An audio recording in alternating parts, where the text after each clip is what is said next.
านบุญสวงเหือประเพณีประจำปี2025อยู่ที่เมืองสำเหนือได้จัดขึ้นในระหว่างวันที่3ถึง5ตุลา2025ผ่านมาโดยให้เกียรติเข้าร่วมของฐานบุญลมศรีเมืองบงประธานคณะกรรมการปกครองเมืองสำเหนือมีบรรดาฐานการนำเมืองนักธุรกิจอดีตการนำอาวุโสบำนาญคณะฮับพิโศกนักกีฬาชาวค้าขาย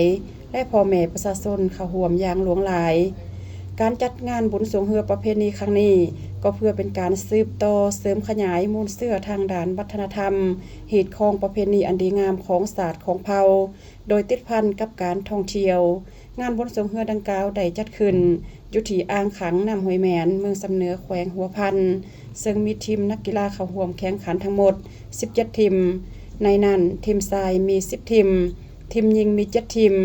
และรายการแข่งขันฟ้อนเซิงมี4ทีมเข้าร่วมผ่านการแข่งขันในระยะ3วันผ่านมาอันดับที่4สวงเหือทีมชายได้แก่นาวาแคมนา1ทีมหญิงได้แก่กลุ่มเศรษฐกิจเมืองสำเหนือได้รับเงินสดทีมละ4ล้านกีบ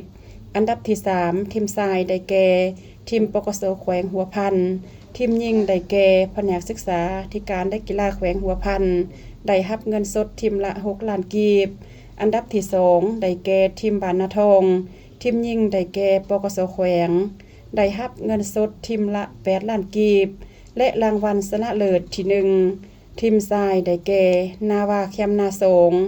และทีมหญิงได้แก่ทีมนาวาหวานล่องกู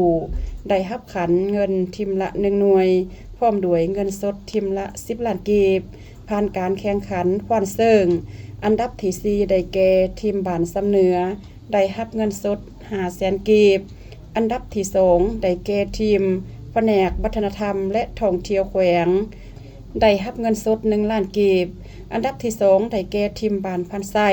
ได้รับเงินสด2ล้านกีบและรางวัลชนะเลิศอันดับที่1ได้แก่ทีม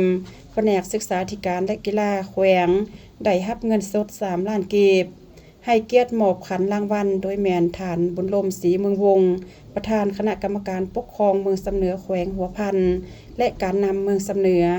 ได้ให้เกียรติพัดเปลี่ยนกันมอบและนักกีฬาขึ้นรับตามลำดับ